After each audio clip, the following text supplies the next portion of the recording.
Bonjour à tous et bienvenue dans un nouveau tutoriel sur l'applicatif Le Registre Hospitalier du Cancer. Dans cette vidéo, nous allons découvrir ensemble le fonctionnement et les avantages du Registre Hospitalier du Cancer comme programme informatique destiné à la gestion des dossiers médicaux.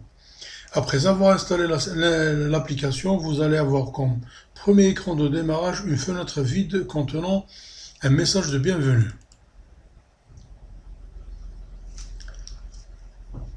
Faites survoler la souris sur les différents menus et vous allez avoir l'aide qui se trouve en bas de page dans ce qu'on appelle la barre des messages.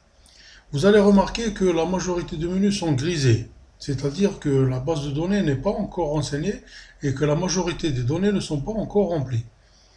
Ce qu'il faut faire en premier lieu, c'est l'identification de l'établissement. Enregistrer un établissement. Ensuite, enregistrer un nouvel enquêteur pour avoir droit ensuite à l'inscription des malades ou à l'introduction des malades. On va voir tout de suite comment inscrire un établissement. Nous allons commencer par l'identification de l'établissement. C'est Dr Ibn Baliz. Type d'établissement, c'est un CHU ou à Constantine.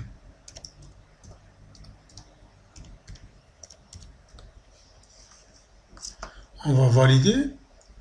On va avoir droit maintenant à l'inscription d'un nouvel enquêteur. Et voilà, ajouter un enquêteur. Par exemple, Ben Ali, grade de l'enquêteur, par exemple, médecin spécialiste. Un deuxième, Ben Jaber, grade maître assistant. Deux exemples suffisent pour la démonstration. Maintenant, vous allez remarquer que le menu Ajouter un malade est activé. C'est-à-dire qu'on peut maintenant inscrire des malades. Cliquez sur Ajouter un malade. Voilà, c'est la fenêtre d'ajout d'un malade ou d'un nouvel enregistrement. On va inscrire un matricule. La source d'information, par exemple SSS secteur sanitaire de Constantine. Numéro de série, le nom, par exemple Alilou, Ben Alilou. Sexe masculin, date de naissance, par exemple 10-10-2000-1966, adresse Didouche Mourad, et sur le champ destiné à la wilaya, il suffit de taper la première lettre ou une ou deux lettres pour avoir la wilaya et la commune correspondante. Par exemple, Constantine, voilà, on va voir toutes les communes qui correspondent à Constantine. Par exemple, on va essayer Skikda, et voilà, on a toutes les communes qui correspondent à la wilaya de Skikda. On va laisser Constantine, voilà. La commune, comme on l'a dit dans l'adresse, c'est Didouche Mourad. La date de diagnostic, c'est par exemple le 1er septembre 2018. La base de diagnostic, clinique, radiologie, autopsie, par exemple. La base de diagnostic, elle est radiologique. La localisation, par exemple, il suffit de taper une ou deux lettres pour avoir la CIM O3, par exemple, qui correspond. Par exemple, poumon. Voilà. Poumon pulmonaire SAI. Il suffit de cliquer sur la combo pour avoir le code de la CIM O3. La morphologie, la même chose. Il suffit de cliquer, de taper par exemple une lettre, adéno, par exemple, un adéno, et voici le code de la morphologie. Le suivi du malade, par exemple le malade est vivant, la date de suivi par exemple aujourd'hui, l'enquêteur Ben Ali. Et on ajoute un malade en clic. Vous pouvez remarquer que, par exemple, à chaque fois qu'on ajoute un malade, le tableau de bord qui se trouve sur la fenêtre principale se réactualise de lui-même. C'est-à-dire qu'à chaque fois qu'on ajoute un malade, il y a par exemple un graphe qui est destiné à la fréquence par localisation, fréquence par morphologie, fréquence par commune ou par sexe.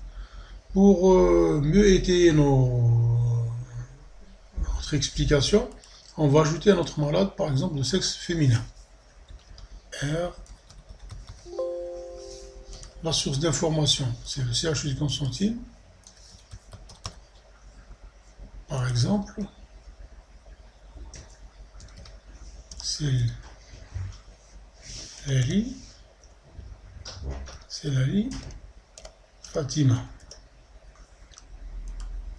Féminin, date de naissance 10-12-1954, adresse Hamabouzienne,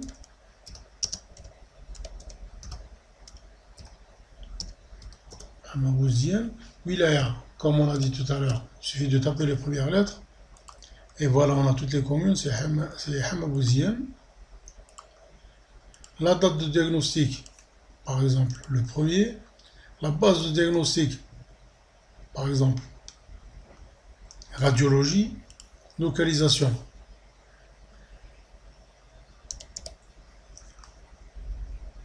On choisit une localisation, on choisit la morphologie, on choisit le suivi du malade qui est toujours vivant, la date de suivi par exemple, le premier, l'enquêteur par exemple c'est Beljabert, et on ajoute. Et voilà que notre tableau de bord se réactualise, et voilà, on a par exemple un féminin, un malade féminin, un malade masculin, 50%, 50%. La commune, c'est Hamabouzienne et Duchmourad. Les fréquences par morphologie, les deux types. La fréquence par localisation. Ceci concernant le tableau de bord. Concernant les autres fonctionnalités, par exemple, on a une deuxième fenêtre. Comment lister les malades? C'est la fenêtre lister les malades ou rechercher des malades. On peut modifier un malade, on peut supprimer un malade. Et on peut voir d'un seul jet ce qu'on a comme malade, comme diagnostic, comme différents diagnostics, le nombre des malades. Par exemple ici, c'est adéno. On peut tout dérouler, on peut enrouler toutes les données, comme on peut dérouler toutes les données, enrouler une seule donnée. Il suffit de double-cliquer pour pouvoir modifier le malade. Et on ajoute, par exemple, Skida, cette fois-ci, voilà, Skida, on a modifié, voilà, et voilà, ma modification est effectuée avec succès. Voilà, le malade, c'est Skida Azaba. C'est la fenêtre concernant le listing des malades. Il existe un tableau croisé dynamique, c'est une fonctionnalité très importante, c'est-à-dire d'un seul jet, on a la commune, la wilaya, la commune, la morphologie et la SIM3, le nombre et le total, par commune, par SIM et par morphologie.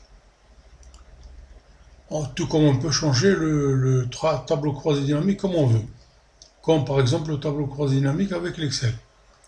C'est une fonctionnalité très importante. On a une deuxième fonctionnalité, une troisième fonctionnalité, c'est la recherche multicritère. On peut rechercher par nom et par wilaya, par nom, par wilaya et par commune, par nom, par localisation, par morphologie et par sexe, ou alors entre deux dates prédéfinies, par exemple hier on n'avait pas de malade, le mois passé, le mois en cours, voilà, le mois en cours, on a deux malades. La recherche paramétrée, on peut l'imprimer. Voilà, il suffit de cliquer sur le bouton imprimer, qu'on a un formulaire, voilà, recherche personnalisée. On a tous les enregistrements qui se trouvent sur la base de données. Voilà. Maintenant, concernant la configuration du logiciel lui-même, c'est-à-dire en admettant qu'on ait fait déjà une centaine ou 200 enregistrements, et pour être sûr qu'ils sont à l'abri, Et pour pallier à toute panne et à toute éventualité, il faut faire des sauvegardes régulières. Nous allons cliquer sur sauvegarder.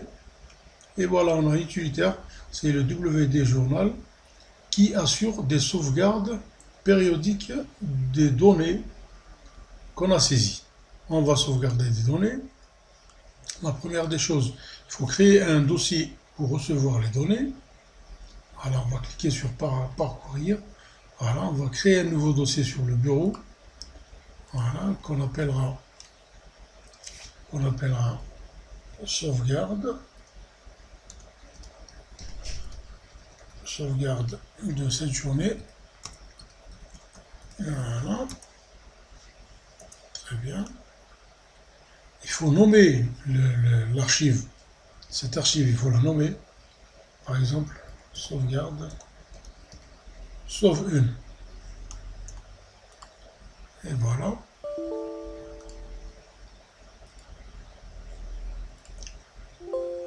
Vous devez préciser le répertoire de destination là. Voilà. Il se trouve sur le bureau. Le dossier de sauvegarde, c'est dossier de sauvegarde, voilà. Et on va sauvegarder. Voilà, il a commencé à sauvegarder. La sauvegarde s'est correctement déroulée. Très bien. On va fermer toutes les fenêtres. Et on va rechercher notre dossier de sauvegarde qui se trouve sur le bureau. Voilà la sauvegarde de la journée. Et voilà notre archive. Cette archive peut nous servir s'il y a une panne, s'il y a des aléas sur le micro, et qu'on doit restaurer notre base de données. Un dernier point concernant cette application, c'est l'aide contextuelle, ou alors l'aide en ligne. Il suffit, quand on est sur une fenêtre ou sur un composant, d'appuyer sur la touche F1 pour avoir des fiches, des fenêtres explicatives sur la façon de saisir les malades, comme par exemple ici, connaître les différentes fonctionnalités de la fenêtre, par exemple ici, il suffit de taper F1, et voilà, c'est la fenêtre recherche multicritères. Voilà, cette fenêtre comprend plusieurs fonctions, recherche par nom, par de date. C'est grosso modo, on a fait le tour de toute l'application et nous espérons recevoir le maximum de feedback pour pouvoir améliorer cette application. Merci pour votre attention et à bientôt.